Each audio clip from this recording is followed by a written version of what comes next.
we're in their corner and on it. Because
All right, and we are officially live. Thank you guys all so much for stopping by. As always, if you don't know who I am, my name is Eli with Pokemon USA. So for today's video, of course, it is a Q&A Tuesdays and Thursdays. So if you have any sort of live questions or anything that you would like to discuss, of course, now is the day for you guys to ask whatever you would like to talk about. The title obviously is in reference to the previous video that was posted on Monday, but there is zero relevance to actually if you have to ask questions specifically to the title. I just like to do it that way because typically I'm not able to go through and answer everyone's comments and questions they have throughout each and every video I record. But without further ado, as always, you want to enter into our weekly giveaways.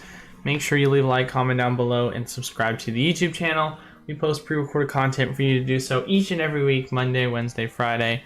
And of course, as always, you can comment and like in each video, and we've got 3 winners. So you've got multiple opportunities to win and multiple opportunities to enter. But yeah, let's see who we got in here so far. Shout out to Condor, Saint Lee, Imposter. We've got Poke Department Store. So it looks like we've got a couple of people, a little bit less than usual, that are kind of filtering on in. Lord Narwhal says, tell me the exact dates that Evolving Skies will be reprinted. Oh my goodness gracious. I wish I had those exact dates to know. That would that'd be awesome, because if I'm being completely honest, Lord Narwhal, Pokemon has been so boring recently. And not in the regards of like, oh my gosh, look, we're getting some, you know, new news for Crown Zenith. Like, that's cool and all, right? And obviously Black Friday and stuff. But when I say it's been boring, I mean, there hasn't been any big reprints, there hasn't been any big resupplies, there hasn't been any huge market shifts. So in terms of like overall what's just kind of been happening recently in the Pokemon sphere, you know, it would be nice to definitely see it. So I wish I knew that answer, trust me. But how's the Patreon going? It's going fine. It's definitely a lot slower than I anticipated. But you know, it's one of those things where here's my kind of philosophy with what's going on with the Patreon is I dropped it on Black Friday. I didn't do a ton of advertising, and then obviously I tried giving like my kind of spiel about why you should join it on Monday's video. Some people were like, cool. Some people were like, I don't care. Maybe I should have done it differently and just made a separate video entirely. It's my fault. But with that also, of course, being said, there were so many good deals going on during the time of when the video was dropped, so it's like a little difficult for people to want to jump in after they just spent so much money on all the deals for Black Friday, Cyber Monday. So I feel as if it'll probably be better to do it sometime, you know, or I'll probably see a spike up sometime down the road in terms of viewers. But still, I mean, $5, $10 doesn't seem a lot for those people that are really passionate about investing and like flipping cards. I definitely was assuming I would have at least a decent amount of people that want to, you know, spend an extra couple bucks. But maybe I anticipated it wrong. But what's good, John? Nice to see you here. Hopefully all is well with you. What's up, Russ? James, how we doing? James says tomorrow. Funny. What's up, Spencer? How we doing? How you feeling about the holiday deal on the Arceus UPC, grabbing them at 75 bucks a pop?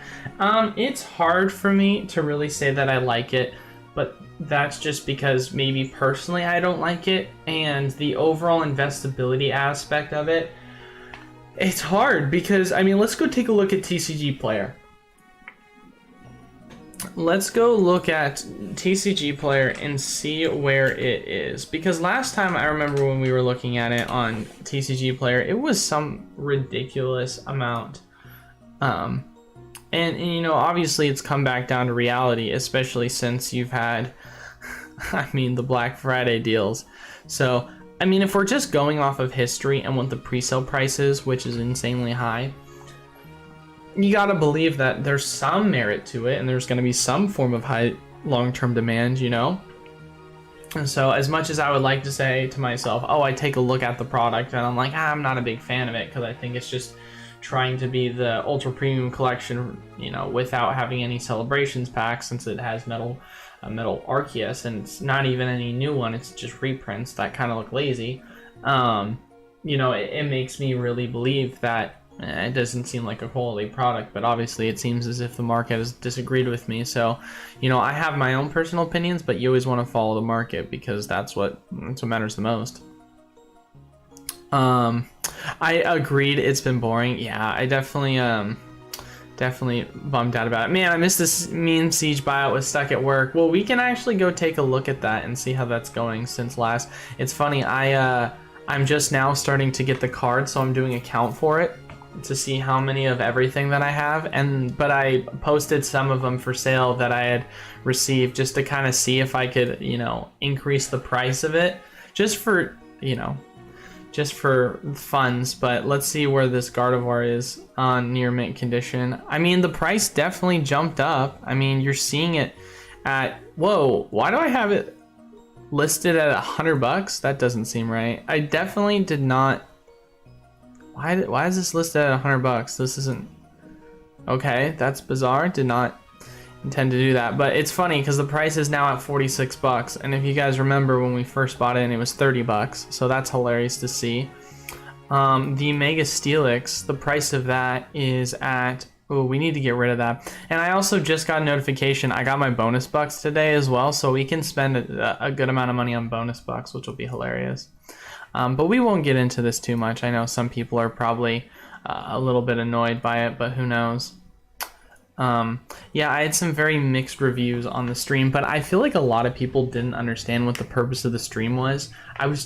It was supposed to be like we had a couple of streamers that came together and we were all like goofing off. It wasn't a serious stream, like, and some people took it super seriously as if like, yo, invest in Steam Siege because you're gonna make a ton of money. And like, obviously I used the phrase big brain, and some guy was clowning me about it, like, never say big brain when you're investing in Steam Siege. And I'm like, well, it's rhetorical, like it's supposed to be that way. But I don't know, some people, and you know, maybe that's because most of my content is super serious, so most of the time people are presuming it's gonna be super serious. But I also said Meme Siege was the name of the title, and I said D-Day as in like a joke for the video. So I don't know, it's been a really weird past couple weeks for the channel, I would say.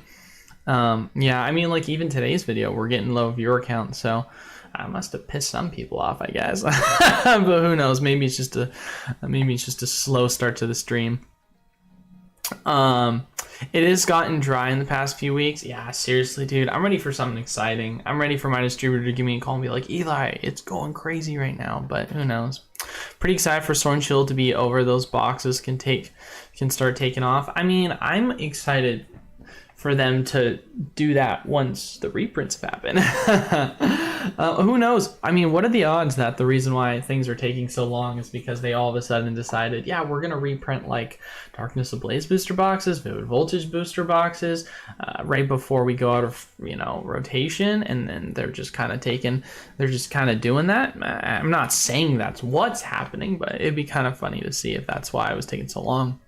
Looking forward to joining the extra video. Patreon, what platform would your video be posted on, or to be permanent? Where are you able to watch them over?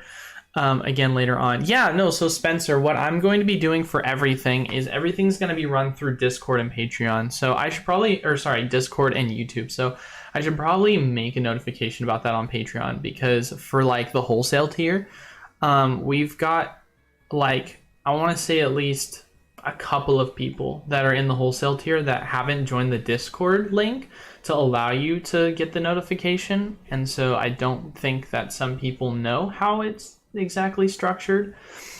This is all new to me as well. So I sincerely apologize. I'm trying to get better at it, but for the weekly videos and extra market updates and such, that's going to be something that I'm going to basically make the video post on YouTube, and then you guys will just get a direct link to it. And then of course you'll also get access to a Discord page where I will just more or less be dropping signals for things. So that's kind of how I'm going to be doing that. And then for the analytics sheets, that's something that you'll also get sent a link to a weekly access sheet, we'll say, that continuously updates throughout the progression. But I need the break of reprints for my checking account, Jason says. That's so funny. I mean, I definitely get that. If you're taking advantage of a lot of the Black Friday deals, I mean, that was a good opportunity for you to get product quite affordably, which, don't get me wrong, like, it's great. Black Friday's awesome, but if I'm being completely honest, if we did have reprints right before Black Friday, it could have been even better, right? It wouldn't have been like, oh, $86 booster boxes, $80 booster boxes. We could have seen like $70, $75 booster boxes, which, maybe it's just me being greedy, but I like those opportunities, man. But to be fair, I'm in a different situation than you guys, since I do get wholesale product, but you guys could too. Eli, you can now add up to 5 Dark Sylveon Celebration Walmart boxes. I did not know that, so I would like to give John Doe, as per usual, a shout out to that, man. Definitely need more info on Patreons. As of right now, not worth it unless you're buying 5 cases of each set coming out. Well, I mean, I don't think you understand how the Patreon works, Pablo, and I tried explaining that on yesterday's video, so I have no clue if people watched it or not. But the context of the video is quite simple, right? If you're someone that, one, wants to buy at least, I mean, unless you're buying, how do I want to say this? You can look at it in 2 ways, right? Either one, you're paying $50 to just consistently buy Pokemon product, like let's say a case of booster boxes a month. It's a good deal, right? But on top of that, you also get access to alternative product at a discounted rate. And now, granted, this doesn't seem like a good deal initially off the bat, but let me ask you guys this question. If I dropped this when Ultra Premium Collections came out, right? And you were able to join it, and it was $50, and you were able to get the Ultra Premium Collections for $85 a pop, and the price of the UPCs at the time were $250. Would that not seem like a good deal? Of course, like, it's rhetorical, right? $50, one UPC pays for itself. So I guess the point that I'm trying to make with that is, if you're someone that, only buys 1 or 2 booster boxes, then yeah, it's a tier that's not worth it unless you're waiting around for reprints, which if you are, it could also be worth it, because right now, if I get allocations for Evolving Skies reprint with prices being $250 and you get 1 booster box, that value is worth 3 months of the total Patreon. So it's like, that's kind of the whole thing of it all, is you're getting access to product at wholesale, but also you're able to put in pre-orders for product that is going to be available at wholesale. And maybe I add a $25 tier and I put limited allocation on it, and it just gives you access to the back page with restrictions. but I don't think people understand the value, because if I just say 25 bucks and then all of a sudden there's a reprint for Evolving Skies and you guys are getting access to Evolving Skies for 86 bucks and you're making $150 per booster box, $200 per booster box, then I'm being stupid and losing out on it. So that's kind of why for me $50 seems at least worth it, because sure, I'm not, of course, you know, making a ton of money off of the reprints because I'm more or less giving you guys all the margin, but I am making money waiting for the reprint to happen. And $25 if it happens in the next month or two, and oh, look at me, I made 25 bucks off of it. You know what I mean? Like, it has to be reasonable for me, because the amount of time and energy and effort I have to put into just making sure that I can facilitate the transactions between me and my distributors, it's a lot, you know. So if you are someone that only buys a booster box or two, maybe once a month or once every 2 months, then yeah. But if you're someone that at least buys a case of booster boxes, or, you know, 4 or 5 booster boxes a month, and you're saying to yourself that you're paying basically what market is, but you also get the chance of getting future reprinted product at wholesale, I don't see why it's not an amazing deal. But I don't know, like I said, each person has their own opinion, because margins are different for each product and it depends on your intentions for it. So if they made new arts of the Arceus V, it would probably buy in. I 100% agree with you on that one, John Doe. I definitely think that the Arceus V box could have been so much greater if they had a better print on it, but I don't know.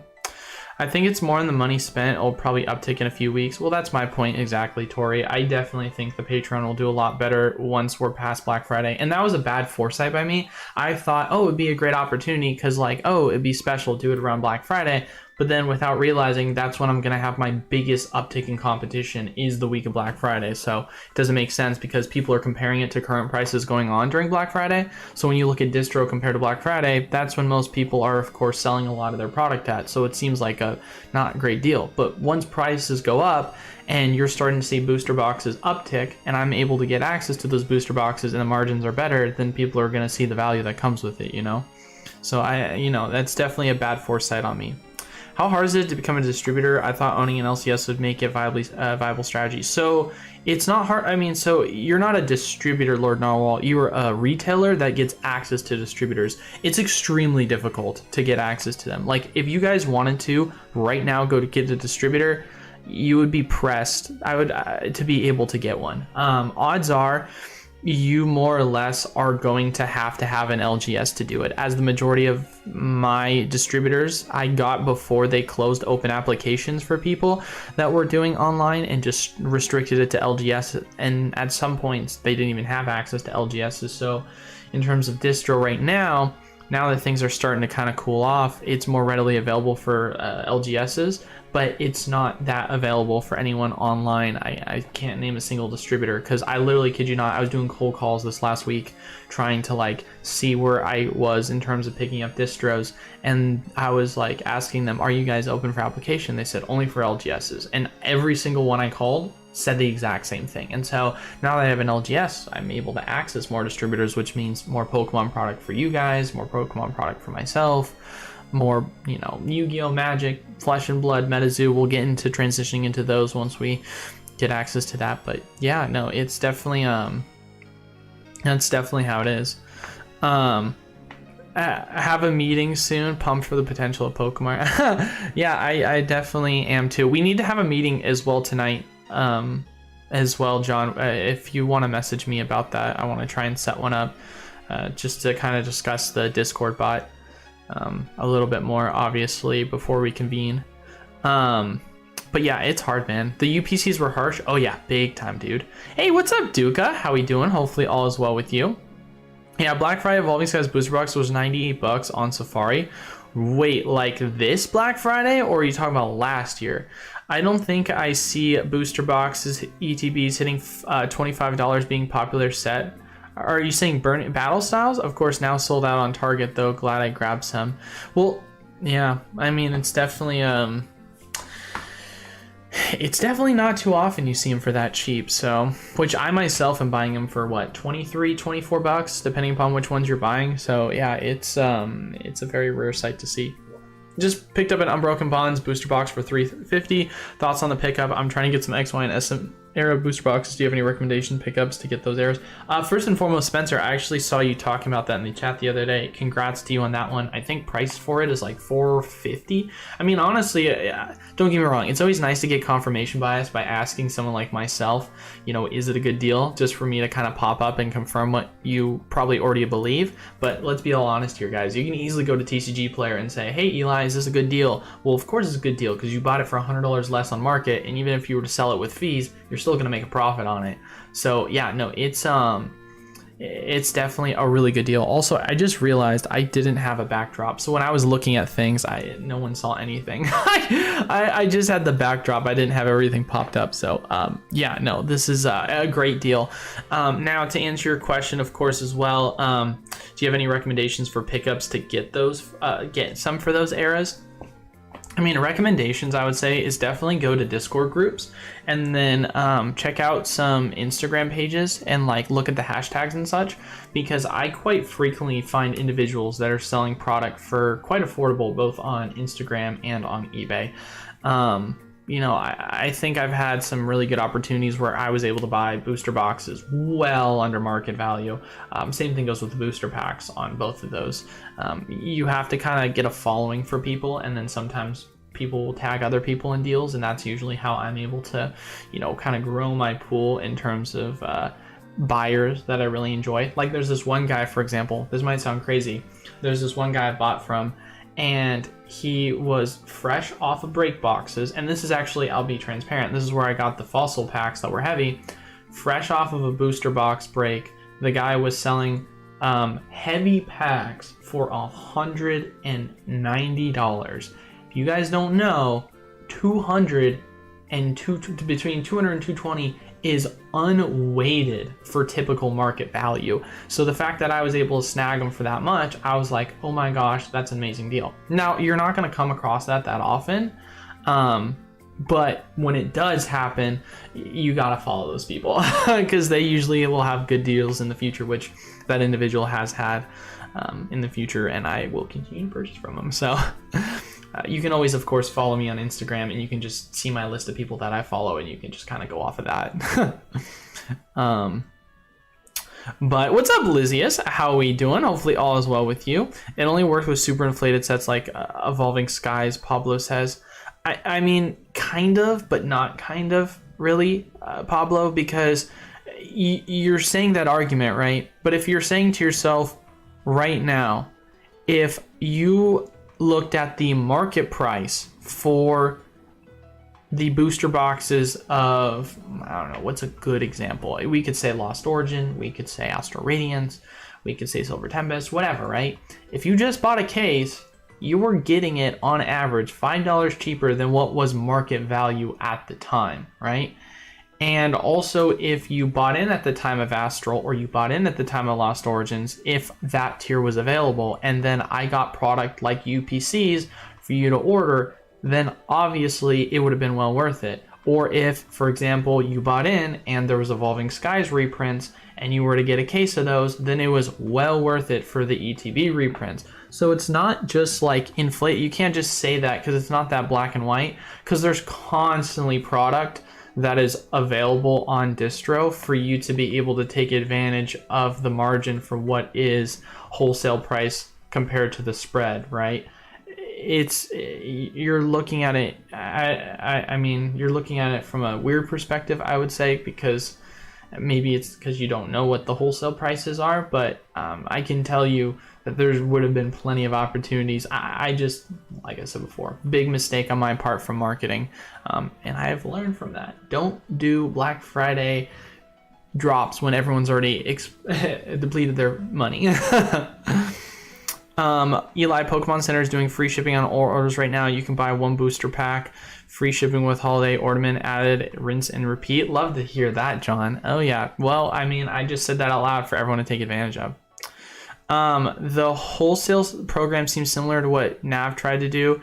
You do have some extras that he didn't, but I think he shuttered the program quite quickly. I'm curious, Lord Bulbasaur, what caused him to shutter the program? I would love to hear, because I'm just basically going off of some models that I've heard other people have done.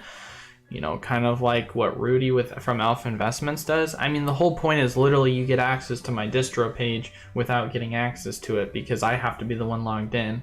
So if you want Yu-Gi-Oh, Magic, Pokemon, whatever it is, like you get access to it and then you get split allocations when that becomes available. So that's kind of how I'm structuring it. But what happened with him? Pika, what's up, Pika? Good to see you as always, brother. Hopefully all is well with you. The Arceus UPC is nice. It's a shame they won't grade metal cards, but PSA will grade the Celebration Charizard and Pikachu. It'll be time, hopefully. How do you cope with after the effect of the Nugget live stream? Well, so far it just seems like it's just been downhill from here. I have no clue. That's a funny question, though. How do I cope? Well, I had chicken wings yesterday, so I guess I transitioned from chicken nuggets to chicken wings. So that's it. You are 1000% right, Tori. I mean, that's where I am. I mean, and that's the thing that I look at it in the scope of things. Because I can sit here and always criticize, and I'm not just saying myself, right? But I can always criticize other people's pricing on things. But at the end of the day, there's always a variable metric to pricing on things, right? So for example, right, my mystery packs. You look at the mystery packs we have for Pokemon USA. They're the same price as our competitors. However, we obviously are giving you guaranteed that you're going to have a higher probability of pulling a heavy pack. And then on top of that as well, you're always going to get at least an Evolving Skies booster pack from it. And your extra guaranteed 6-pack that you're going to get is always going to be at least from an Elite Trainer Box set or better. So you can get Champion's Path, which is worth $10 a pack. You get Celebrations, which is like $7 or $8 a pack. And then, of course, on top of that, the odds of pulling are 1 in 16. Competitors are 1 in 25. Gold is 1 in 8 instead of 1 in 10. And I can keep going on, right? So in theory, you look at our packs comparably and you're like, wow, your packs are so much better value. Why would anyone ever go to your competitors? But obviously, the variable that is they have a larger following, they have a larger marketing. And so for that reason, people go to my competitors because either they don't know about me or those people that do know about me that aren't interested in either packs are just not going to purchase them to begin with. That's the thing. People have to understand there's always a marketing variable when it comes to how you're going to sell product, and you have to be able to know when's the best time to put out that market variable, what's your kind of target demographic, what is your, I mean, I could go into it from a business perspective. My parents own a brand marketing and sales agency, so I just understand how it works. But more or less, same thing kind of with the distributors page, right? It's not that black and white in terms of the program. The value is there for people that are willing to spend, you know, at least a certain amount of money or are willing to, you know, hope out on reprints. And that's where the value comes into it. And I think it'll be well worth it in the long run, but it doesn't seem so because hindsight is 2020 with me dropping it on Black Friday. So that, you know, that is kind of things that you have to consider. Perfect example, right? Perfect example of hindsight being 2020. I posted a video about Crown Zenith talking about how I felt as if, you know, Crown Zenith products just leaked, right? And my last 2 or 3 videos that I posted that were like new set leaks happened, right? They did like 3,000, 4,000 views, which is good. That's good for my channel, 3,000, 4,000 views. I dropped the Crown Zenith one thinking it was going to get a ton of views because the leaks were incredible.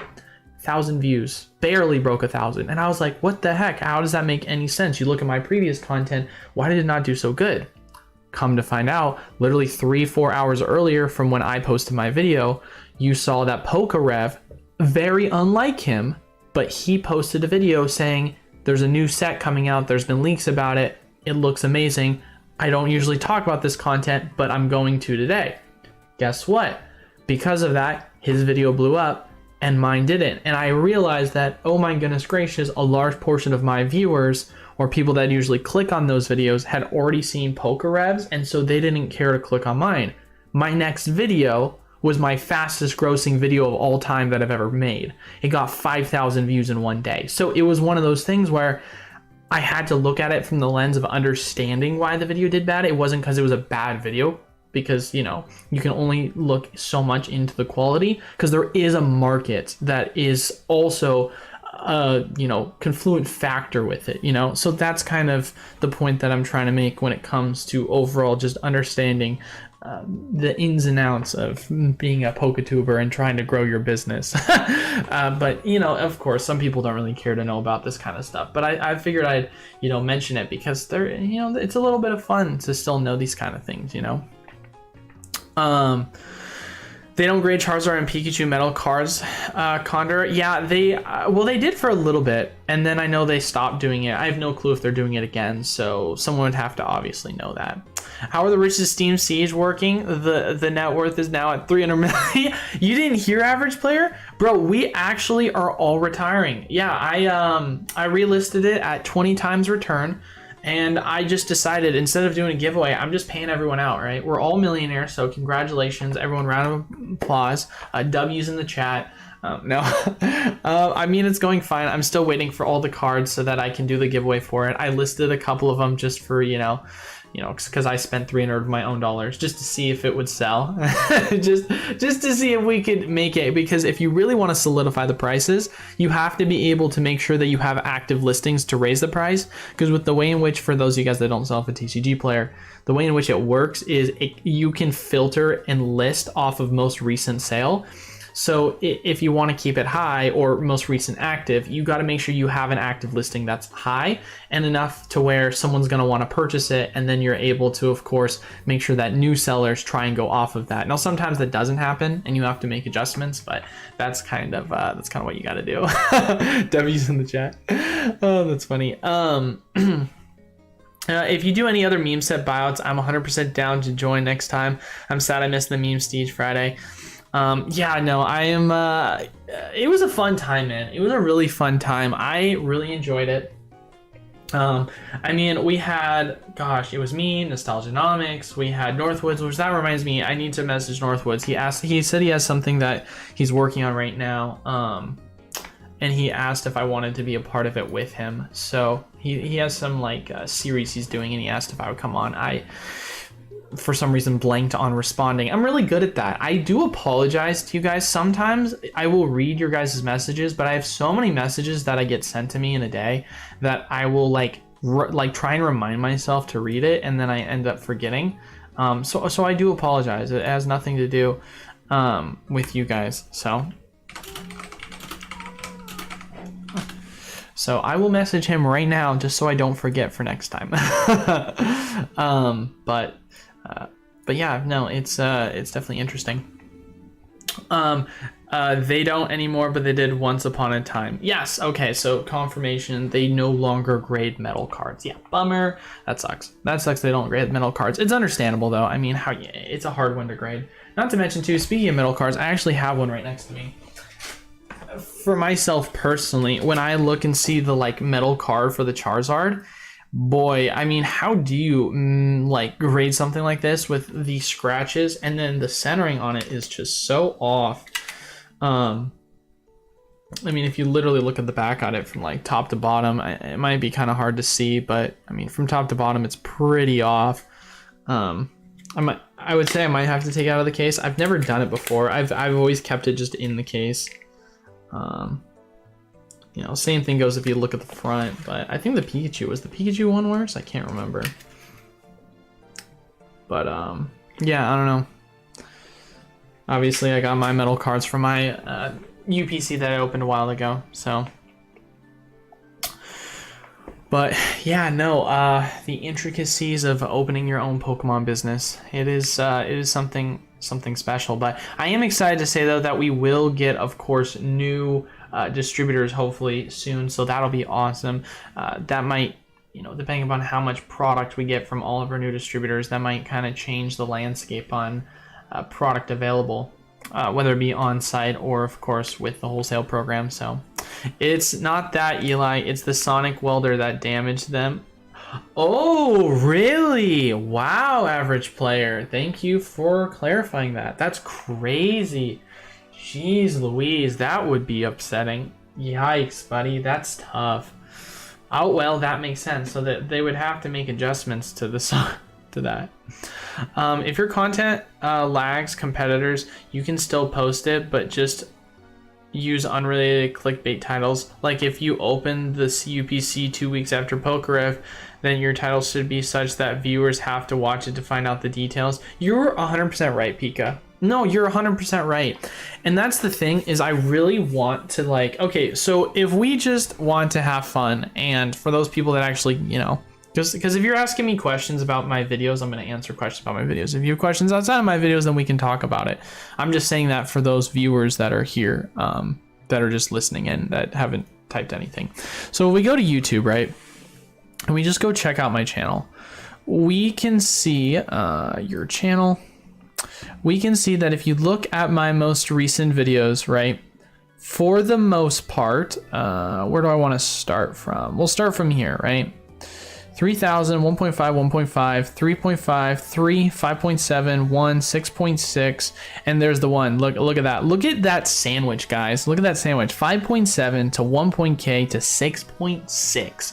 So that's the sandwich I'm talking about in terms of the views. Then a little bit of a lower, but then 2.3, 4.k, 5.6, 2k. This is going to be 2k. I'm like 20 away. 2.7 and 1.4. Of course, this is the most recent. So if you just look at my like most recent video viewership, you can definitely see that it's pretty consistent. You have your videos here and there that'll, you know, get around 1,500, 2,000, and then you've got your videos here and there that'll get 6,000. But average is usually around anywhere between 2.5 to 3.5. So, and that's a good ratio for now. And as I'm consistently expanding, of course, I'm learning things. You know, this is something I've been doing for, God, it's officially been a year, and I mean, I started in September really. So it's been a year and like 2 months. So it's been a complete learning process. And obviously for those of you guys that have been with me for a while, you know what the video quality used to look like. You know what the audio quality used to look like. You know what the backdrop quality used to look like. So progressively things are getting better. I'm going to add new edits. I'm going to, of course, add you know, better thumbnails. I'm going to continuously increase the quality of my stream and so on and so forth. And that was kind of the whole point of the Patreon, is just to, you know, be able to pay individuals more to be able to do stuff like that. So, you know, it's a continuous thing that you're trying to figure out. And like Pika was saying, brought up the good point of understanding the market of your competitors when they post videos and learning to adapt from that, so that if you do happen to have already pre-recorded content similar to them, you have to make it in a way that is, of course, you know, different. I think where it's hard for me to make those adjustments is, you know, with my current thumbnail creator, and I mean, who knows, in the future I'll, you know, probably have to make adjustments, but he lives in a 12-hour time zone difference. So if I make a video and then he creates a thumbnail for me in advance, and then it's, you know, 3 in the morning where he is, and I notice that Pokerev posts a video and I have to make adjustments to that with a different thumbnail that already reveals a little bit of what I'm going to talk about, then I have to wait until he wakes up. And I can't, you know, I can't do that. That's unrealistic. So, or I have a second thumbnail guy who can make adjustments. I mean, there's ways you're going to have to learn to shift and adapt, but yeah, for sure. Looks like Steam Siege didn't work out. They undercut each other. Well, it worked out a little bit and it didn't work out, and depends on what you're looking at specifically, right? So if we go to Steam Siege, a perfect one that I would say, Evolutions, love it. Accidentally clicked Evolutions, meant Steam Siege. If you look at the Gardevoir, right, when we first bought into it, it was 30 bucks.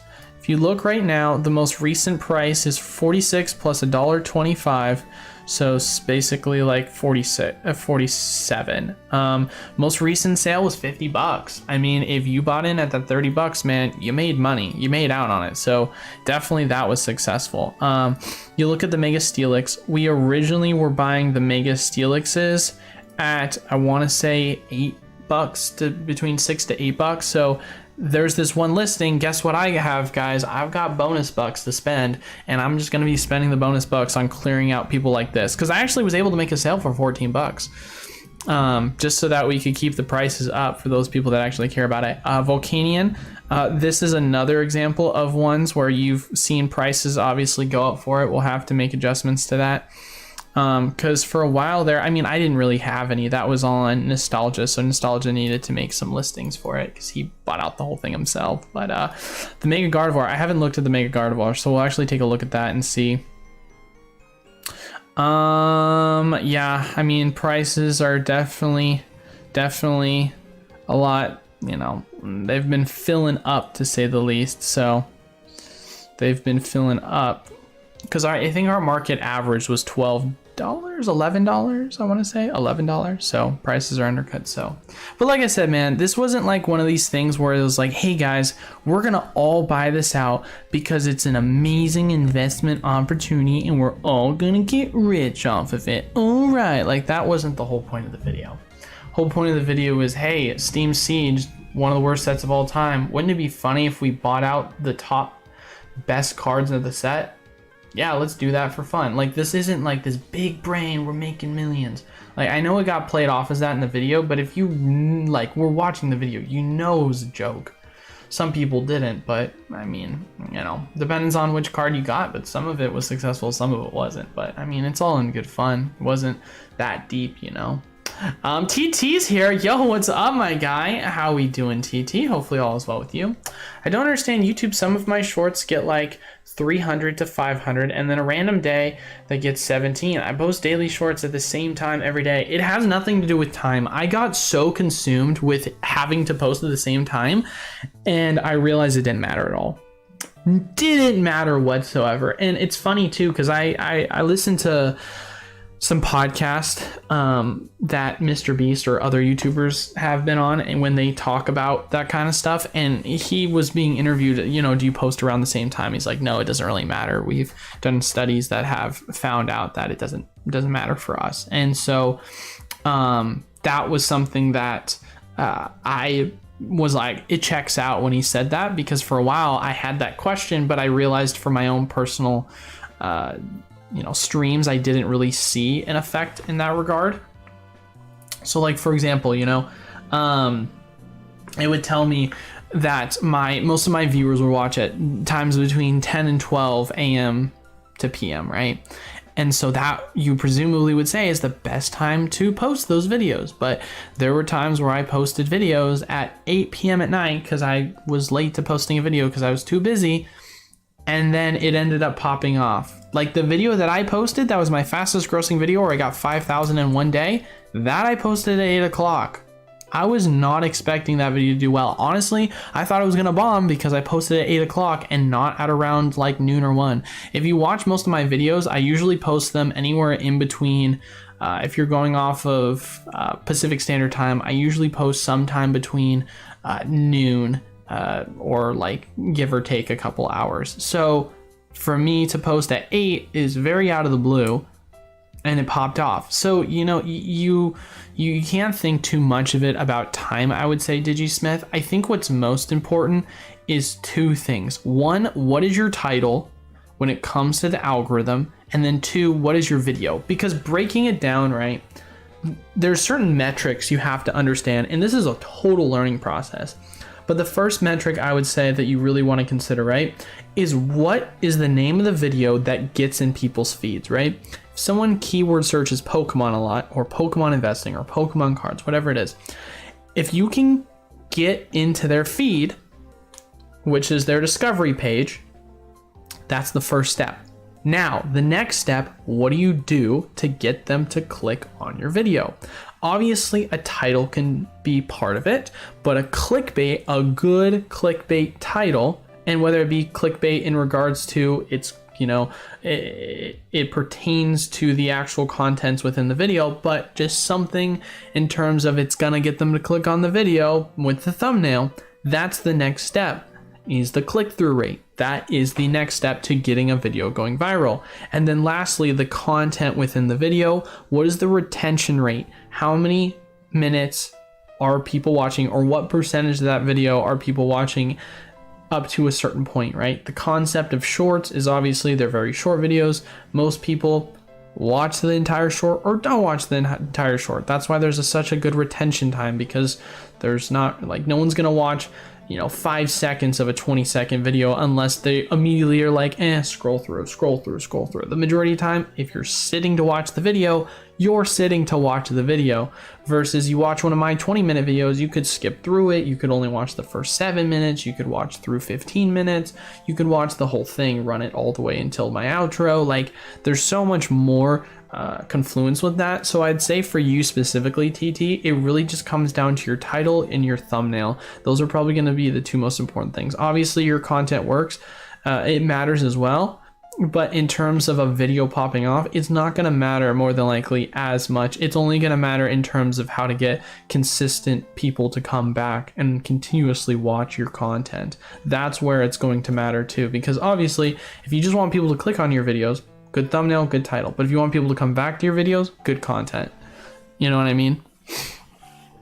So if Crown Zenith title had something like contains secret cards, and then people would be curious. No, 100%. No, you're 100% right on that one. And one of the things too, I know she's not posting content anymore, but one of the things I like to do is I love to watch, other Poketubers. One of the individuals who, she doesn't post that often, but you guys of course know her, Avas Binders.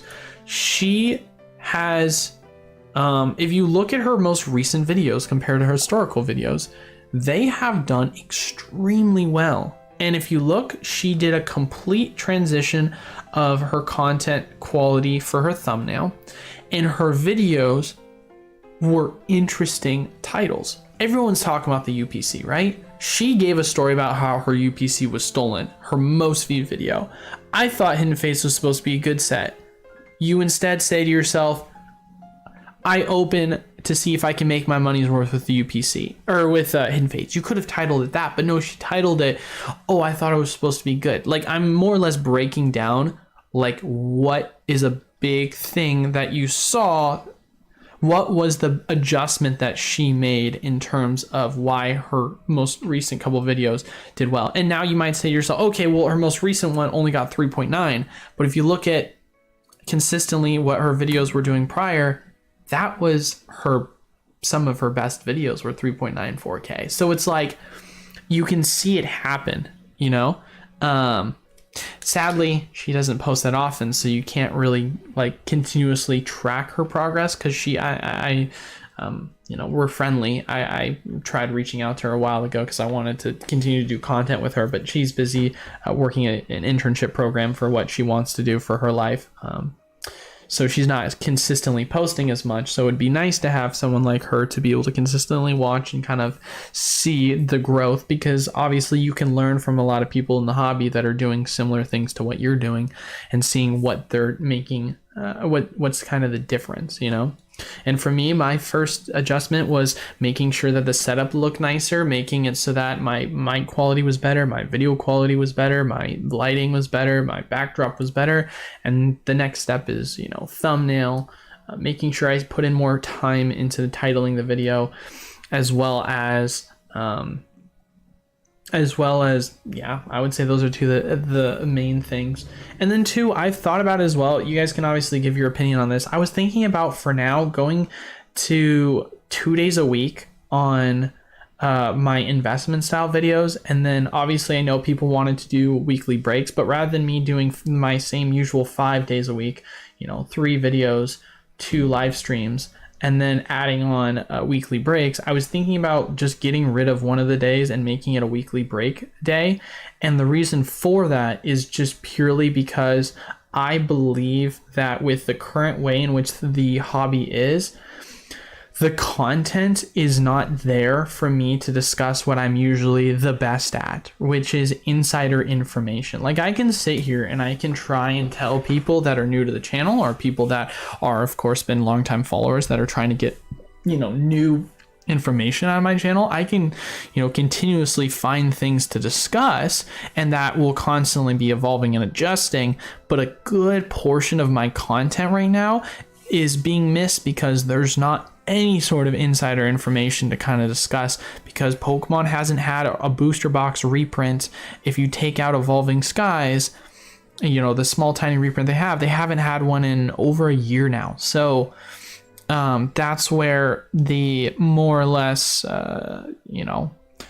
volume of content, quality content for myself personally has kind of, gone a little bit differently. And I'm more or less the type of person that wants to make sure that it's, quality content over the amount that I'm pushing out. I'd much rather have 3 good videos a week than 5 crappy videos. You know what I mean? But that's kind of what I'm saying. But if you guys are like, no, your videos are fine, then I'll keep doing it. But I just, sometimes I get fearful of that because I want to always be growing, right? Like, I think my most viewed video, if you look at it, it's 8K views. And the last time that I posted a video that obviously, 3 weeks ago got 6.5. Although that did great, and this is an 8-month video, I haven't gotten a video that's broken over 10K before, and I would love to do that. Even some followers or some other PokeTubers I follow that have way less, consistent view counts and consistent subscriber rates than I do have broken over 10K on some of their videos. So I would love to be able to get to a point where I could, start to have those explosive videos and start to really pop off, But at this point, obviously, I'm just talking as a Pokemon tuber, and to my followers that I greatly appreciate your guys' love and support. Eli, what's your thoughts on the Precious Collection box? When it first came out, I was a huge fan of it. I thought it was an amazing pickup. From what I've heard most recently, prices have started to go up. Correct me if I'm wrong. I haven't been following it that closely. But it was definitely one that I really, really liked out the gate when it first was announced. I thought the promo was gorgeous. I thought it was a really cool box. So I enjoy it, but only for the right price. All good, just throwing out ideas out there. That's fair with 12 hour time zone difference. No, what you're saying, Pika, is 100% right. And everything you're doing, I appreciate, and I want you to keep doing what you're doing because it is actually extremely helpful. And as per usual, if you guys ever have ideas, you can always feel free to PM me, or of course on the Discord, we do have a suggestions tab. So I am all for whatever is, of course, going to help the channel, whether that be video ideas, whether that be series ideas, whether that be adjustments I can make to the quality of my content, whatever it is, man. I mean, literally a week ago, or not a week ago, like a couple weeks ago, I was in a video chat with people that were telling me that, hey, you need to push your Discord more. Hey, you need to get a better audio and video quality. Hey, you need a better backdrop. And that's exactly what I've done. So I very much am about listening to your guys' feedback because I care about what you guys think, because I wouldn't be here without you guys. So for me, if I can make those adjustments, and it is, adjustments that you guys want me to make because you care about me succeeding, because you like me posting content, and you know that there has to be a motivation for me to do that, which is continued growth, then I think it's a mutually beneficial to us. And there's no point of being closed-minded in that by not taking criticism or trying to improve upon what your channel is, because that's one, gonna just not prove to be open-minded, and two, it's gonna be a failing business if you're not listening to your fan base. Obviously, to be fair, there is always a majority compared to a minority, and you're never wanting to shun those minority, but more or less I can't take on every idea because some people have ideas that are very niche. Patrick says, hope all is well, Eli. Good looking out on the booster case deals. Very humbled of you to share the deals considering you're in the Pokemon business. Yeah, of course. So I used to work at, I don't know if you guys have ever heard of them before. It's a West Coast chain. It's called Dutch Bros. It's a coffee company. I feel like so dumb saying that. But one of the biggest things that they always preached about was, if you have a product that obviously the number one thing that they really preached there was customer satisfaction. And if there was a product that we didn't have, or let's say there was a product that we did have, and it was cheaper somewhere else, or it wasn't the best here, whatever it would be, the whole point that I'm trying to make with that was, one of the things that they preached about heavily was customer service being number one, because people notice that if you're consistently trying to provide the best customer service, even if you're referring other people to better deals or better whatever, as long as you're being open and honest and transparent, and you're trying to provide the best service possible, then that's going to work out well for you in the long run. It's kind of like for those people who have seen The Office, if you haven't seen The Office, right? You know, the whole series is about a paper company that's going out of business because, you know, Staples and their other competitors are running them out of business. And one of my favorite scenes that I thought actually was a really good scene was the two of the main characters, Jim and Dwight, were going on a sales call. And they were trying to, one of them was talking to the gentleman in his office about why they should go with Dunder Mifflin and not with Staples. And then the other gentleman, Dwight, was on the phone calling the competitor. While this was all happening, he was asking the question, Jim, while he was talking to the owner, was like, hey, how much do you value customer service? He's like, I value it a lot. And he was like, well, would you be surprised to know that since we've been talking, we've been on hold for 10 minutes with your competitor on a wait line? And he's like, oh, let me dial Dunder Mifflin customer service. Picks up the phone. Dunder Mifflin, this is Kelly. Oh my God. Funny scene, right? But hold on. The point that I'm trying to make with it was a really good example of why that individual went with them instead of Staples, is because people still value customer service on a level because it feels more personable. And the more personable you can make people feel with that, you know, in that connection you can build from business relationships, I think it's very important. That's something that I've really been brought up, whether it be from my own business experience and my own influence and other, you know, successful businesses that I've been a part of.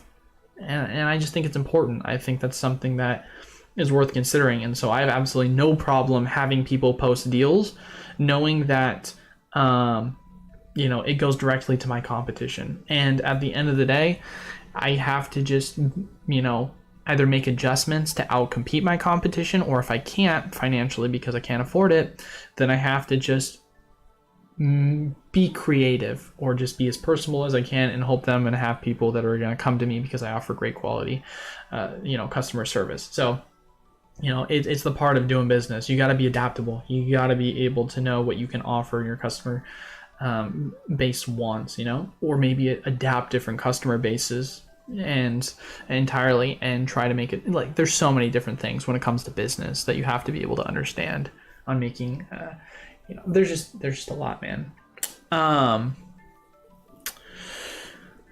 What was I reading? Just grabbed 3 2014 Furious Fist triple blisters off of eBay as well. Neo Japan. Looking forward to adding these to the collection. Heck yeah, man. That's awesome. Shout out to Craig on that one. That's pretty cool. Where is next? Recently saw something that discouraged texts in thumbnail for more views. Can't remember if it's short or long form YouTube videos. Interesting. I would love to hear more about that. Tori says, honestly, I enjoy the top 6 cards in the set from Steam Seed. Yeah, I mean, they're not bad. Lord Normal says, go start some drama with someone. Put a hit piece on Poker Rep. That's so funny. Hey, that is one way to do it. Not my personality, though. Not my personality. That's the thing that would be hard about it, is I'm very authentic, and that would be so inauthentic of me to go out and put a hit piece on someone. So I don't think I could see myself doing that. Your average player says $500. Retail is $125-ish. Yeah, there you go, man. There you go. Love the Precious Box, but that's crazy, dude. That's crazy. For one of your next CUPCs or ETB videos, the price crashing title might be a good one. I can't tell if you're being serious or not. I don't think I've done a price crashing title in a while, so maybe that might be a good one. But I mean, I said investment traps.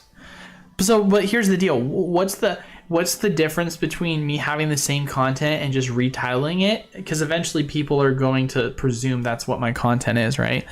Because if I say to myself, right, investment traps, are these Pokemon products investment traps, right? The CUPC obviously is at, you know, it is at $90 and it's done nothing but crash. And that's the name. Will prices stop crashing? So I assume you're being extremely sarcastic. So I don't know why I just went in depth to that. So I just now realized that you are being extremely sarcastic, but, or maybe you're not, who knows? Lucky got mine $200 ship. Nice average. That's big poggers. Have you thought about doing it behind the scenes of your LGS, like showing the sorting machine and sorting areas? Yeah. So if you actually want to see it, we have a live stream on our official Game Store's YouTube channel, E4 Cards. It has just an active live stream of the Roka. And if you do want to go follow us, And here's the deal, guys. I don't know what's going to happen here, but there's been some discussion between the partners about me potentially going back and being more vested in the store. And there's no confirmation of whether that's going to happen. But if it does happen, you're going to see more content. You're going to see more of a growth of that style of content, because obviously I can't really push that out myself since I'm not at the store, since I'm in another state and I was already locked into a lease agreement.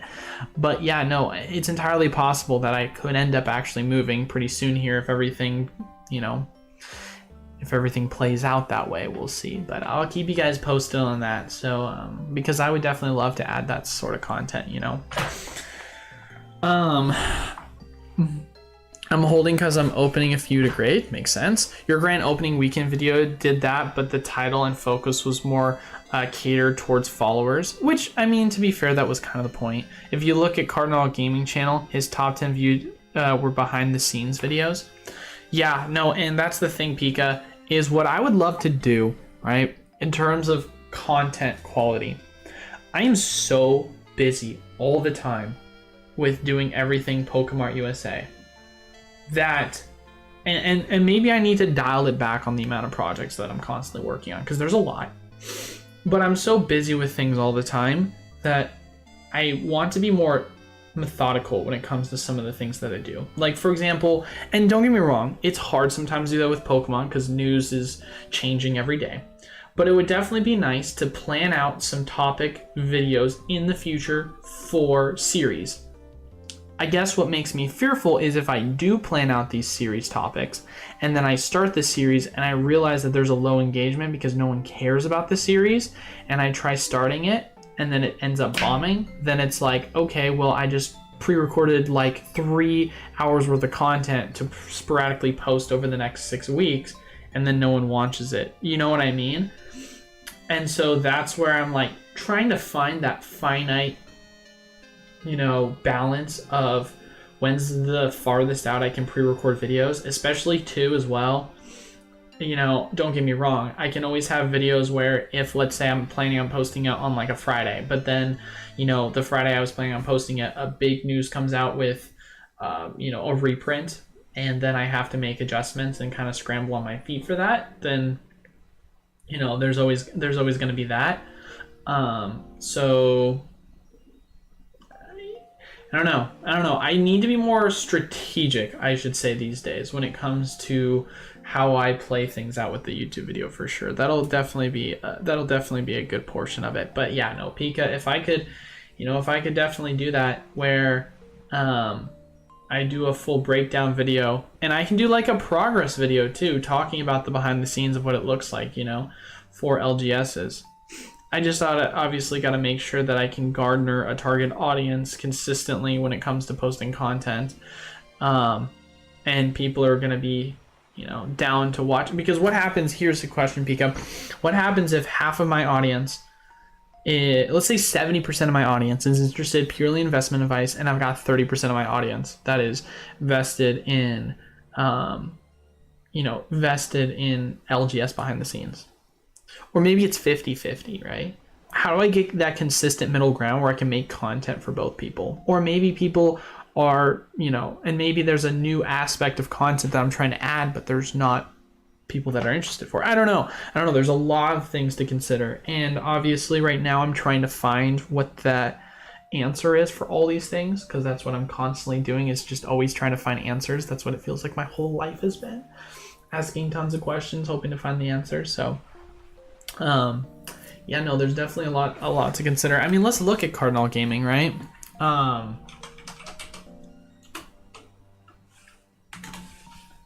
If we go look and see Cardinal Gaming, right? And we want to filter his most viewed videos. Whoopsie, wrong button. Did not mean to do that. Popular. How Pokemon cards made printing and packing process, lessons from an LGS, the truth about bulk, Pokemon collectors versus players versus investors, lessons from an LGS owner, lessons from an LGS owner, lessons from an LGS owner, Pokemon market, wake up and embrace the old normal, An extensive look at dead Pokemon sealed product, a scalper's paradise, Nilso product until. I mean, no, you're right, dude. You're right. There's a lot of things that he's posting that are lessons from an LGS owner, lessons from an LGS owner. Like if you look at his top videos, this number 1 is lesson from an LGS owner. Number 3, number 4, number 5. I mean, yeah, dude. Like what's there to say about it? Like. It works. He's got 22,000 viewers or subscribers. $126 Brilliant Star Booster Box at Amazon if people are looking. Sold by Amazon? Good question, Pika. Good question. But yeah, if I were to move back down to the LGS, you best be believing that would be a huge thing I'd be talking about. Because there's a lot, man. I would love to make a video about the truth about bulk. Not to mention too, look at that thumbnail video. Look at how much bulk that looks like he has. And I've actually watched that video 3 or 4 times. I might have to watch it again. It's been a while. Because I mean, you think about the math right there, guys. Like that's, you know,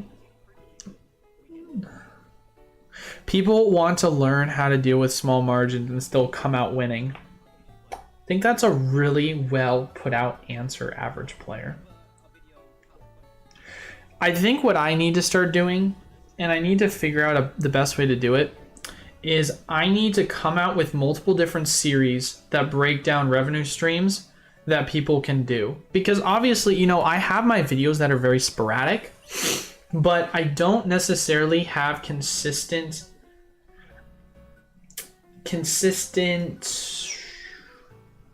series. I just don't have consistent series, right? Like what if I made a series breaking down in depth what it's like to be successful at bulk? 15-minute videos each time, 10-minute videos, 15-minute videos, and I just broke it down. And I would set a timer for myself so I wouldn't go over, or you know, or whatever that looks like. And then I made another series where it was talking about the ins and outs of understanding how weighted Pokemon cards, you know, the history of weighing Pokemon cards, or the history of, you know, cracking open Pokemon cards, or the history of flipping and buying Pokemon cards. Or I just made consistent series about each and every different revenue stream, or just, you know, different experiences. But I made it series based because I feel like that's honestly it. And if you can make it series based, that also is good for your channel, I feel like, because you can go to playlists and you can make playlists, and if someone cares about that series, they're going to go to that playlist and they're going to binge it. So I think if you look at it from the perspective of, yeah, people that are interested in small margins, or people that are interested in making money, like I can sit here all day and I can just post videos from here and there saying, you know, reprint here, reprint there, Pokemon news. But when I look at my videos, a lot of it is that. Actually, let's go take a look at that. I think you just gave me an idea, honestly. I think you just gave me an idea. Okay, so look at, take out these out, right? I talk about this specific product. I talk about very vague, the number 1 investment secret you need to know, right? You need to invest in this product now. Top 5 early product. Pokemon distributors are running out of booster boxes. Which is the best? Card reprints around the corner. Massive leaks. If you look at all the titles most recently, they're about leaks, top product you need to pick up, and then reprints. Are they around the corner? And which is better? Those were the most recent things that we have to talk about. There's not any content talking about the in-depth titling of, is there margin in making money in Pokemon? Is there margin in making money in bulk? Is there margin making money in singles? Is there margin making money in sealed? Like, and breaking it down. So I think that's definitely something that's worth considering if I can try and both title in a way that's intriguing, but also push out the content that people want. And you know what I could do? Is I could play with it. I could start off posting the video content, titling it, taking the time to title it in a way that I think will be successful. I'm trying to curate a thumbnail that I think will be successful, and then starting the series. And if it doesn't start off good, then I make adjustments, whether it be titles, thumbnails, whatever that looks like. And if it does successful, just keep continuing the series and just learn to make adjustments. But yeah, it's, I don't know, average player. That made me think about some things. Pika, how's your volleyball training going? Not good. I have been out from playing volleyball forever because my groin injury is still going on. I need to get better. I'm hopefully about a month or two away from being fully healed up, but I have been far away from it. And that's one of the reasons why I'm considering moving back, is because in my mind, I've been so focused on business most recently, and I haven't been doing any of the volleyball training, which is why I moved out here to begin with. And so I'm just like, man, I'm really focused on the business, and I am still 24. So if I'm like, all right, I want to go back and play volleyball in a year or two, I could go do that. But if I have the opportunity to start this business, and you know, like we started a month ago for the LGS, and we can get it to take off in the next year or two, we can just have it explode, and then I can come, you know, back and just continue volleyball. Sure, it'd be a little bit later than I would like, but you know, it'll give me the time to build up the business so that I can, you know, grow for me passively, and then eventually I'll be able to focus more on volleyball full on. You know, that's definitely something that I've considered. The only thing would be, I would consistently still need to train, where if I were to go back down to the store, which might be a little bit of an issue because you can't year-round train in the snow. But it'd be more business focused, right? And if I were to make the move, it would be in the next couple of months. So it would be as we're going out of winter into summer. So it would be a good time to move, that's for sure. But yeah, injuries been suck. What's up, Agent Crypto? Good to see you. Glad you're here. Do you think the price will start rising from less desirable booster boxes? They haven't been reprinted in a while and the singles are going up. Well, it depends. What are you asking by less desirable booster boxes in particular? Do you have some examples of which ones you're saying? And how far back are we talking about in terms of not reprinted? Are we going, you know, as early as Rebel Clash? Are we going as late as, you know, Steam Siege? Like a little bit more. Do you ever do any pack or booster box openings? Well, that's the funny thing, Tori, is I usually do booster box and pack openings. I usually do them just for new releases, but I'm currently in the process of considering doing weekly breaks. And I have no problem doing something like that. And you know what? Maybe I go on right now and I post some break packs up for Silver Tempest, and if you guys are interested in partaking in the break, and I, you know, can make it a weekly thing because I just go and do it, then why not? And whether it be replacing a Friday video or making it a Saturday video, whatever that looks like I can go do that and try and make it consistently week videos. The only reason why I've been hesitant to do it is just because I've got so much on my plate. I'm very fearful, will I be able to manage it, right? So that would kind of be it. But who knows? Maybe I get a little bit more organized and I can do that. Video idea: how to break down slow selling product to extract margin, how to take losses and recoup, how to successfully keep yourself liquid. Your average player, my guy, if you want to just literally just keep shooting me, like literally message me a lot of these ideas. Like, I'm not even kidding you right now. I'm going to try and remember this, but if you can message me a lot of the ideas that you have, because bro, as someone who's been running a business, I would love to be able to break down a lot of that content, and I should, because that's something that could be applicable to my followers, you know. So I mean, message me, man, please. I think those are some great ideas.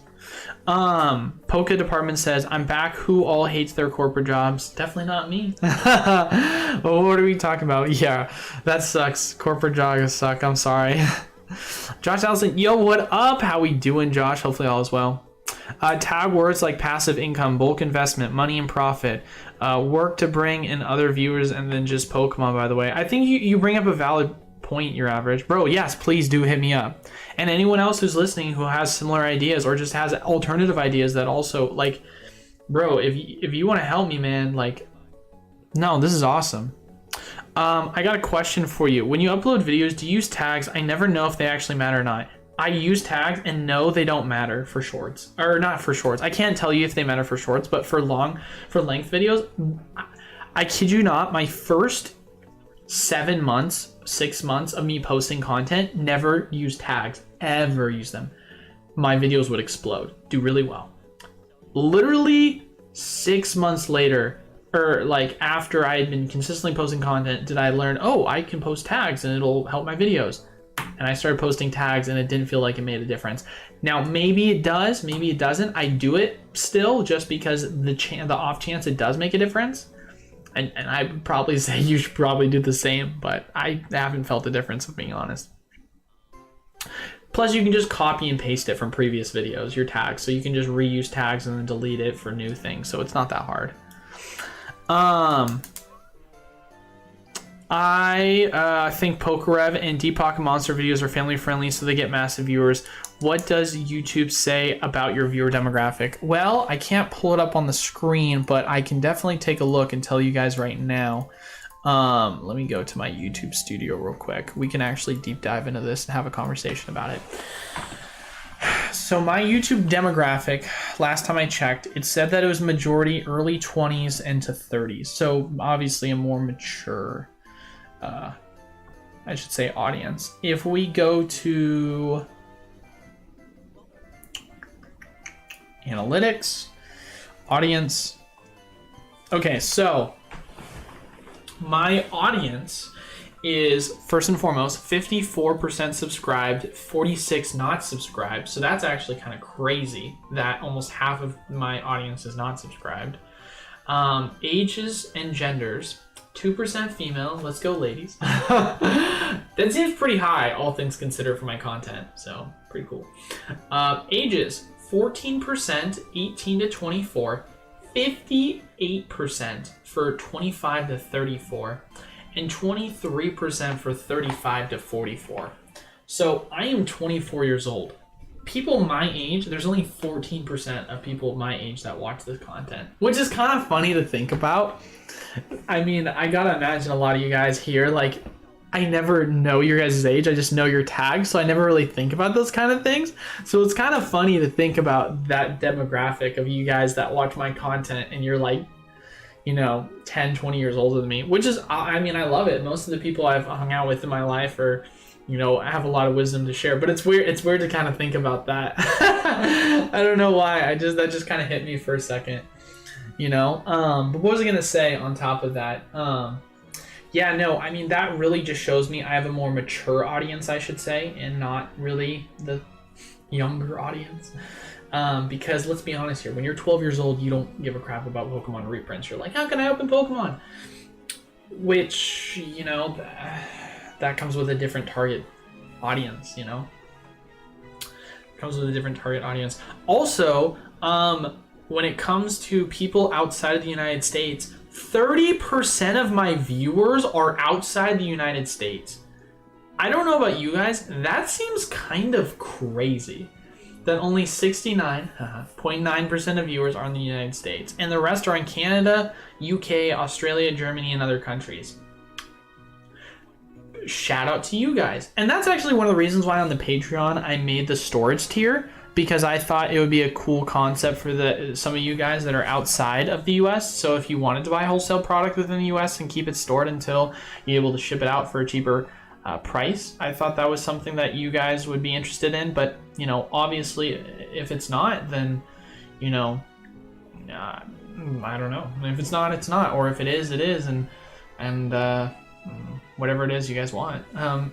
Subscribe to turn on all notifications for your channel.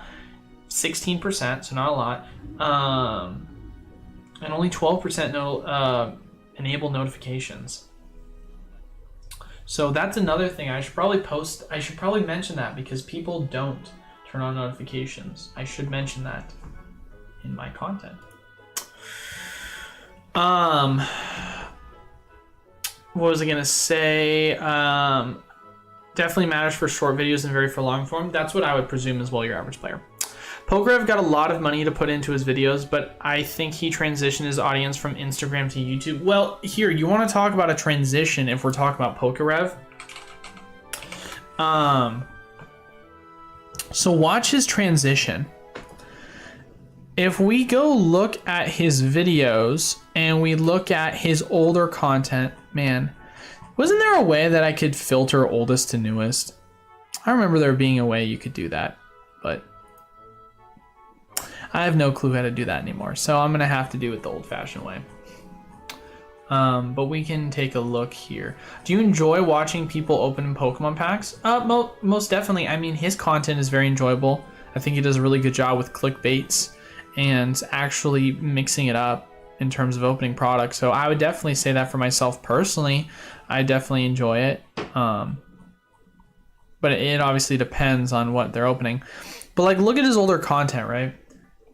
When it came to him, it was one, he was big ballin', which you might say to yourself, it's not big balling because at the time the product itself was, although it was worth some money, it wasn't worth what it is now. So his like growth exploded off of having such high value, high demand product.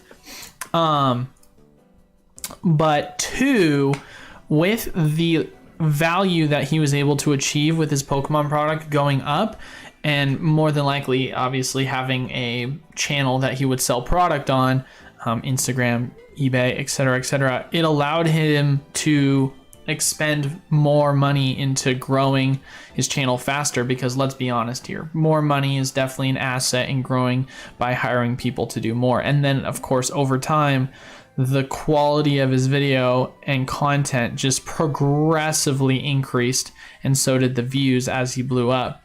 And his content has always been extremely good. So he had that ratio of started off with just having a bunch of money. Starting off, he had a lot of high-end Pokemon product that people were interested in. He had a business built up. So when he started doing YouTube and he made that pivot from his demographic to a younger audience, he was able to make that pivot quite easy because he was able to shift with a lot of, you know, the more or less, I should say, freedom. But he also had a lot of creative ideas to do that. Like the fact that he was smart enough to push mainly mystery content. Really, really good idea. Not to mention too, his breaks. That was another big thing. He, I think, was honestly one of the guys that was in the forefront of breaks.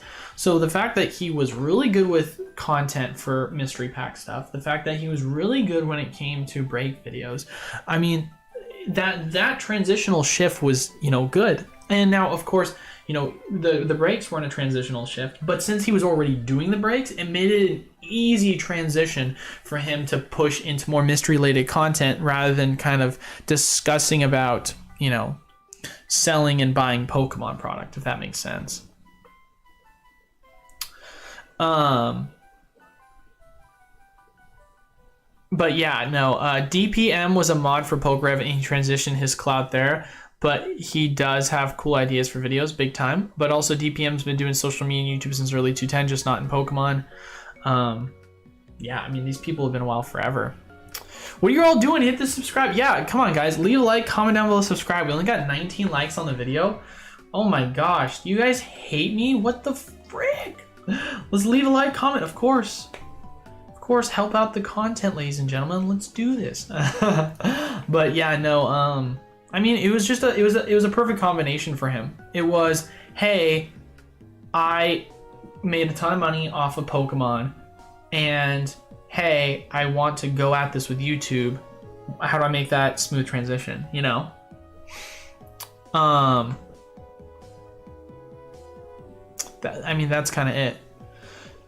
What was the next thing? What are you all doing in the sub? Your average player, I'm an 04 baby. Oh my gosh, you're younger than my younger sister, bro. What are you, like 17, 18? Oh my gosh. We got some children in here. No, are you probably in high school or something? Sorry. Hopefully it doesn't come off the wrong way, but that's so funny, dude. Lysias says he's 29, so he's in that demographic. Norway. Oh, right on. That's cool. Shout out from Norway.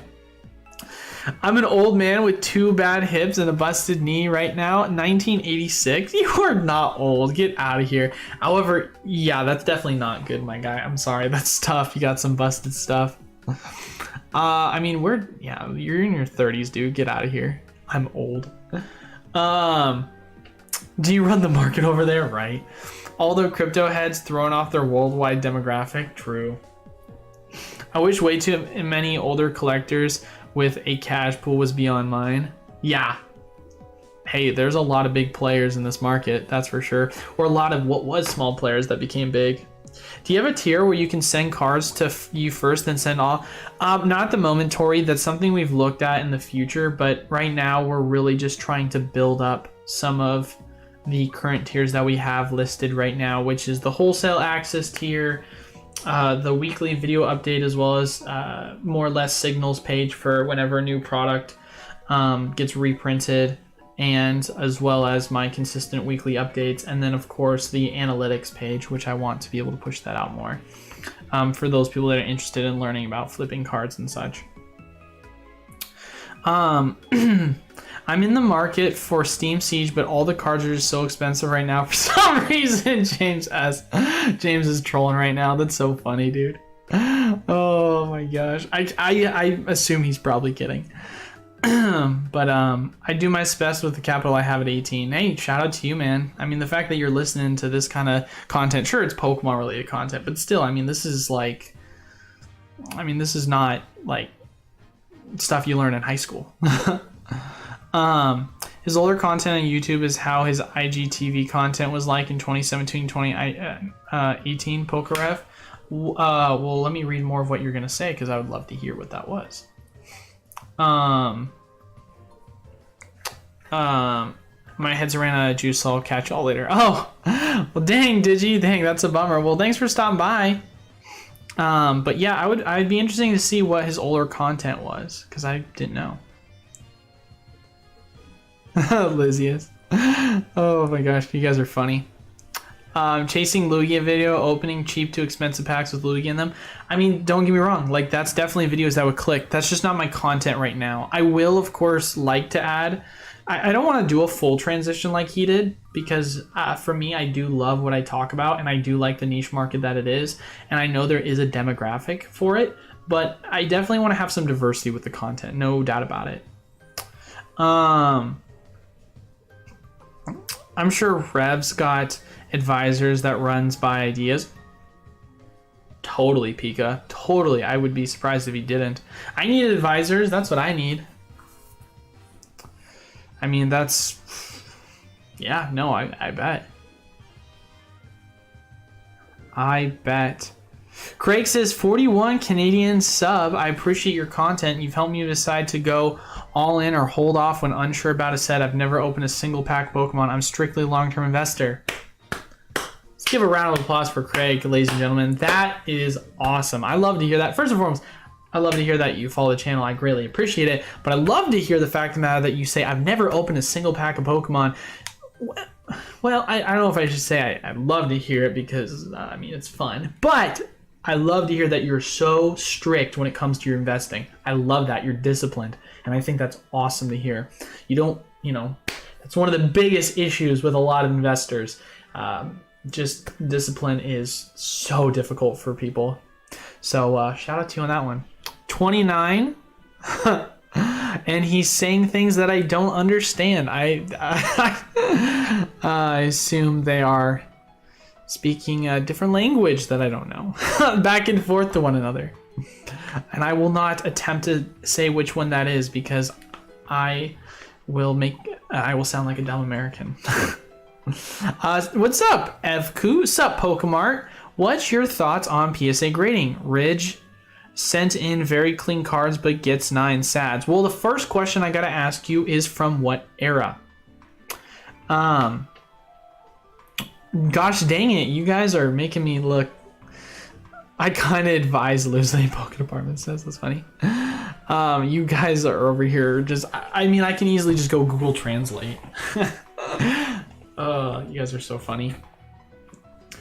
But yeah, it depends what era of cards, I say FQ, that we're talking about. Is it ultra modern, modern? Like, because depending upon the era, the print quality changes drastically. So I would ask that first and foremost.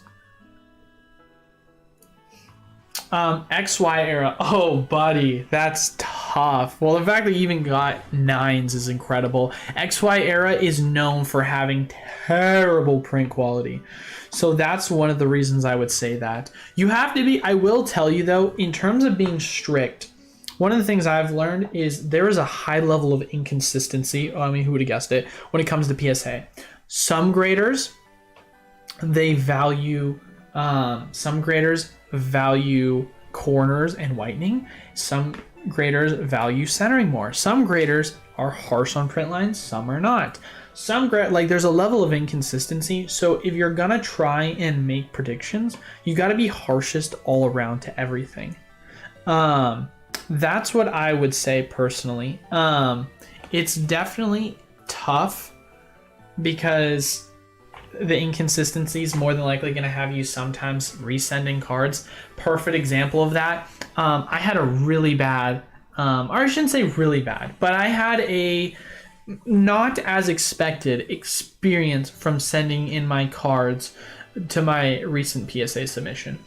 I predicted a lot of my cards were going to get 9s and 10s. Less, I'd say probably 50% of the cards that I thought that were going to get 10s got 10s.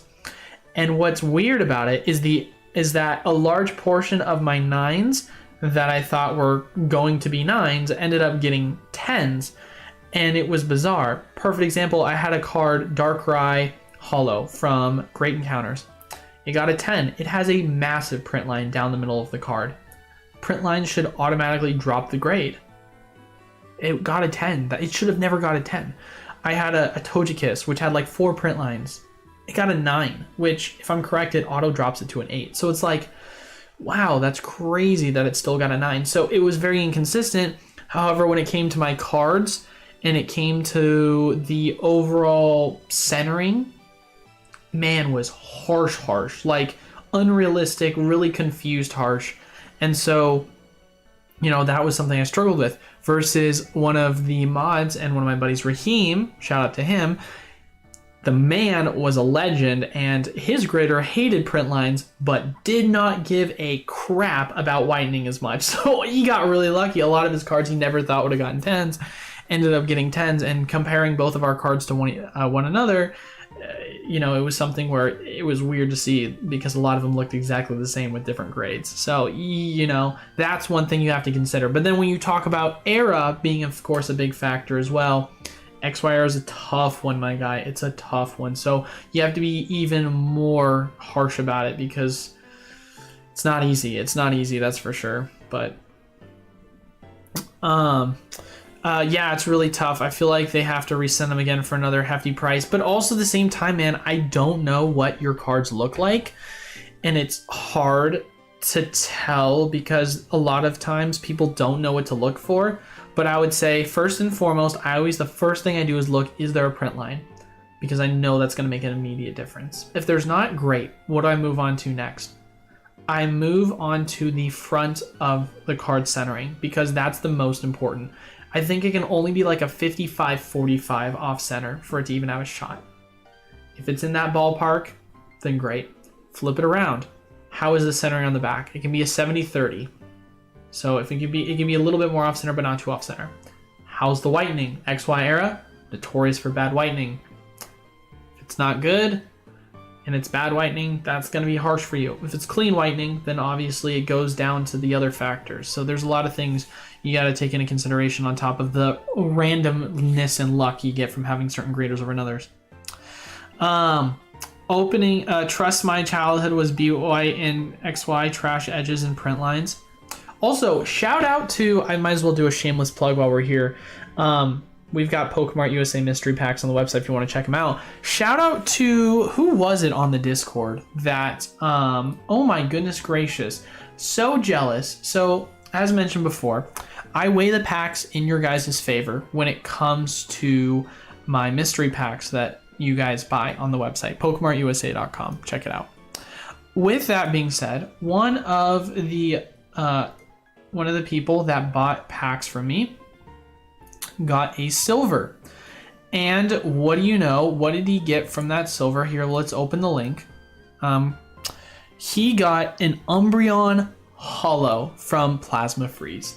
I am so jealous that he pulled that, because I am, one, a huge Plasma Freeze fan, but two, huge Evolution fan. Evolutions are my favorite. So the fact of the matter that this man was able to pull a freaking Evolution, I was so jealous. And you know, it's part of the black and white era. I'd love to see what the back of it looks like, but still, that was really cool to share. So if any of you guys that did buy into the mystery packs got something good and you did end up opening your pack, let me know, because that's sick, dude. Opening Pokemon looks way too addictive. It's why I choose not to open the can of worms. Y'all have the products left to open 10 to 15 years open. When I start selling, typically invest 3 to 5K per since XY. Shout out to you on that one, Craig. My biggest issue is not opening. It's actually my biggest issue is, and it's so weird because if you look at my investing for everything outside of Pokemon, it's very much like I have a problem pulling profits, versus with Pokemon, I'm really good at pulling profits. But I think that's because the market, you know, with Pokemon can be so volatile with reprints and such, that I'm always really ready to, and to be fair, I do run my own Pokemon business, so that plays a huge factor, so I constantly need liquidity to fuel that. So maybe it's not weird. Never mind, then I take that back. How did my garage storage video do with views? I mean, it wasn't really a mainly focused garage storage video. Like, if you looked at the thumbnail of it, it wasn't, oh, whoopsie, you guys are not supposed to see my studio. It wasn't a video that when you looked at the thumbnail, you knew that's what you were gonna watch. So I don't know if that's fair enough to base it off of that, but if we want to go back and we want to take a look,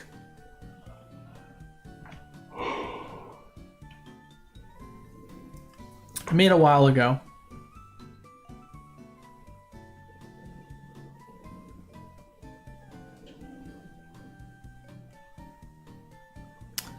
I made it a while ago. I can't remember.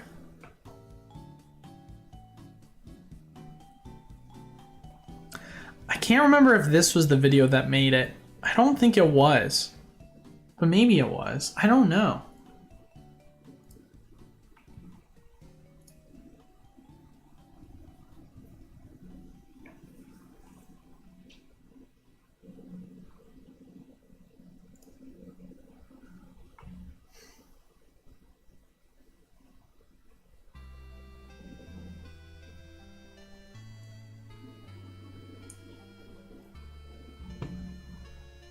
Huh.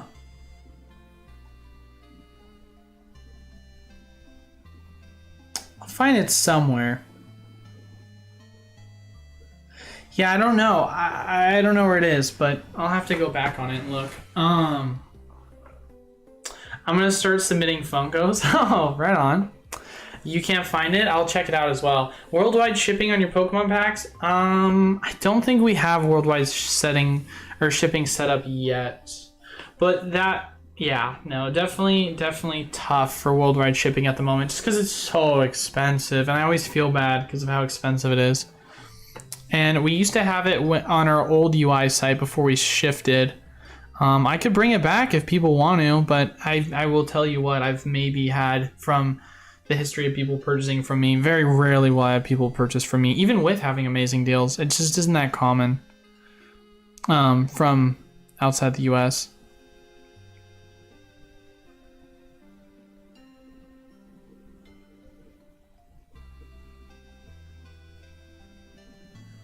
Seen BGS having a deal on grading. Are you a fan, and would you go subgrade? I'm a fan of BGS. I think it's good that they're having a discount. Did they have like a 50% off deal for express shipping too, day of? I mean, I'm definitely a fan. I would just say for me personally, if I'm going to do subgrading with them, it's usually ultra modern product if you're trying to maximize value. just because they're a lot harsher when it comes to grading, and with quality for newer product being so much better, you can get so much more value out of it, you know, especially if you hit a black label.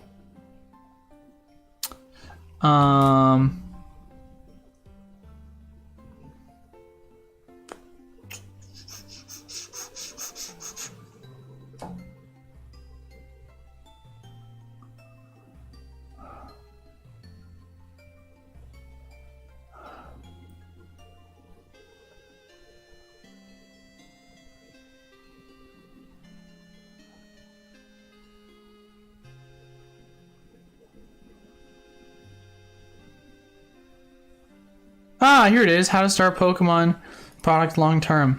So it 2.4. I mean, if we go and compare it for where the rest of my videos did, I mean, let's take a look. Previous videos were 1.3, 7K, 1.6, 7.6, 4.3, 2.4, 2.4, 2.7. I mean, it was a mediocre video. It wasn't like it popped off and did incredible.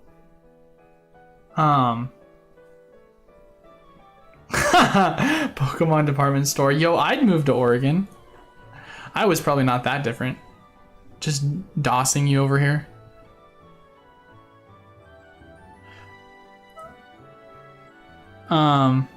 Man, look at the card. Look at, first and foremost, look at my face. I don't look homeless here. I definitely need to shave. Second off, look at my backdrop. Man, that just looks so cluttered. And I'm so panned out too. What a change in video. And then I'm like showing my backstock inventory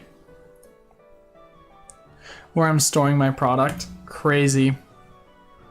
What a time. You could do what happened to my sealed product video of your garage when you stocked up. That's funny. Hey, it's not a bad idea. What happened to my sealed product?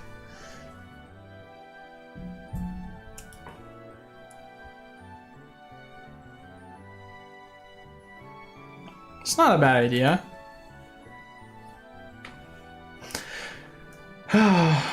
But like we obviously discussed, guys, next step, I think next step is thumbnail. I think that's it. I think honestly next step is thumbnail quality.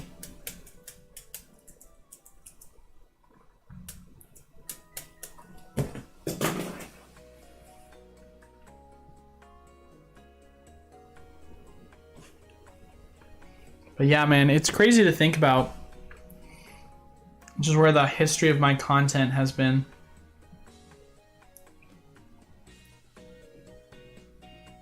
I mean, if I look at my overview channel analytics,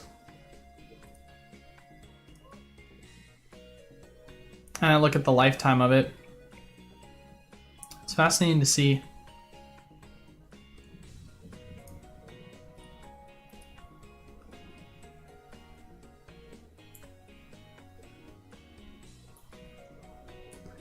There's a way I could zoom in.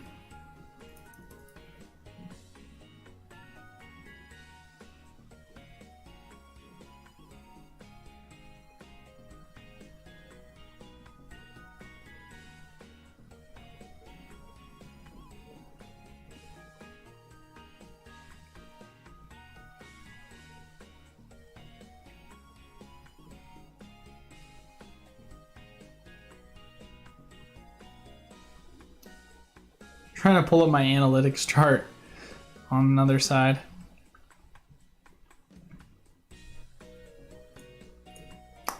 When did it say my channel started to pop off? It said my channel took off in November. That was when I really started to take off, is what it's saying. So technically speaking, my channel really has been going around for about a year now. So if you take that into consideration, a year from, you know, today, more or less, I've gained almost 5,000 subs, you know, 4.5, 4.6 or whatever. So, it's definitely good. Just gotta keep going, man. You can't just sit there and say, oh, it's been a year, my channel's a great success or my channel's gonna fail. It's a long haul. It's a long game. I gotta be able to realize that, you know? Just can't get emotional. Trust the process. Local GameStop is currently selling Charizard UPC 116 Canadian. That's approximately 86 USD. They end up with 2 skids and don't have the room to display due to Xmas stock. Max 5 per day loading up. Go for it, Craig. That's awesome, man. You go ham on that. Not financial advice, not a financial advisor. But you go crazy, brother. Whoa, what happened to my face? What happened to my face, ladies and gentlemen? Let me guess. It's saying that my phone battery is dying. Oh my gosh. Wait, did my phone die? Oh my gosh. Guys, my phone died. That's the first time that's ever happened. Wow, that is crazy. I've never had my phone die on a stream. Yeah, Feast Craig, right? Yeah, right. I mean, to be fair, we have been going for almost 2 hours now, and that's usually our cutoff. So, dang. I'm sorry, guys. My face it's disappeared. That's no bueno. But honestly, I mean, it wouldn't be a bad spot, honestly, to start wrapping things up here, considering that we're already, you know, almost at the 2 hour mark.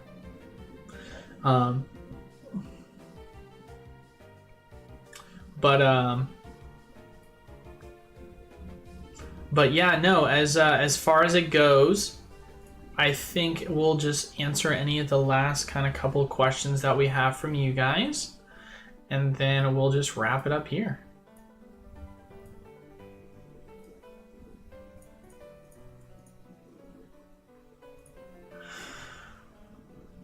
And if there's not really many, then we will move on.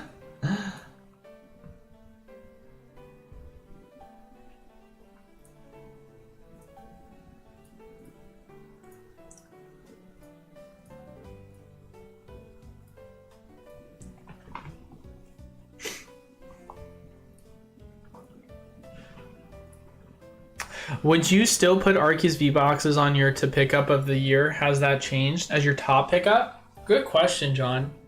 I would say probably it's still one of my top pickups, but arguably isn't my favorite pickup of the year anymore. Considering the fact of the matter that Charizard UPCs dropped all the way down to $85, $90. Honestly, man, it's definitely giving it a run for its money. I would say that probably not, just based off the fact of the matter that for most of the Arceus boxes, they were pretty much sitting either slightly below MSRP or at MSRP. So that's where it was a great item, and I think it'd do long term really well. But having valued product like a UPC that's also high demand be at wholesale prices, it's hard for me not to say that's just the option that you take instead, alternatively, you know? Because that's just such a good product. Let's go shop all and take a look. Oh my goodness gracious. I mean, because the obviously Arceus.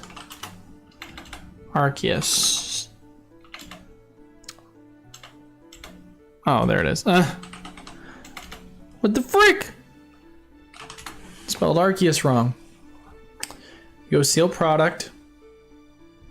I mean, what's the value of it right now, right? It's as cheap as $35. I mean, the value's going up. See, and that's where hindsight's 2020, right? Because what are we basing off of? How it's currently performing? How it's going to perform? Is it the best pickup? Because if we're talking pickup, right, then obviously as it stands, I would say, you know, hard not to go with the UPC for that reason. But Craig says, thanks for being so selfish with your knowledge. I appreciate it. Well, I appreciate you, man. But I think I'm just going to wrap it up here, guys. I want to thank you guys all so much once again for stopping by, as always. I'm Eli with Pokémon USA. Make sure to leave a like, comment down below, and subscribe to the YouTube channel, and hit that notification bell for when we post our content. Then, of course, check out our website, PokemartUSA.com, for mystery packs. Check out e4cards.com for any sort of singles from our local game shop. And then, of course, make sure if you want to join the Discord to access the notifications for any other sort of amazing deals from outside individuals. Of course, links down in the description below. And lastly, if you want to access to a wholesale Pokemon product for a monthly fee, then check us out on our Patreon, as well as other content related to Pokemon investing and collecting.